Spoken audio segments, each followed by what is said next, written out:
এবং শিশু স্বাস্থ্যের উপর আমাদের ভাবা উচিত। আর এই রাজ্যের নারী এবং শিশুদের জন্য সার্বিক উন্নতির জন্য তাদের একটা কিছু প্ল্যান করা দরকার।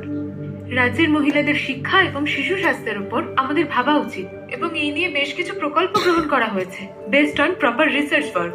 গুড, সবই বুঝলাম, কিন্তু আপনি তো কিছুই বলছেন না মিস্টার প্রলয় রুদ্র। আমি আর কি বলতাম এটা। রাজ্যের মহিলারা খুবই কষ্টে আছে ম্যাডাম, আর শিশুদের অবস্থাও তথই বছর। আপনার কাছে সবই জানা ম্যাডাম। আর গ্রামের মহিলারা নিপীড়িত শোষিত হয়েছে বিভিন্ন অংশের মানুষের দ্বারা, আর শিশুরা অপুষ্টিজনিত রোগে ভুগছে। এটা খুবই ইম্পর্টেন্ট একটা ইস্যু।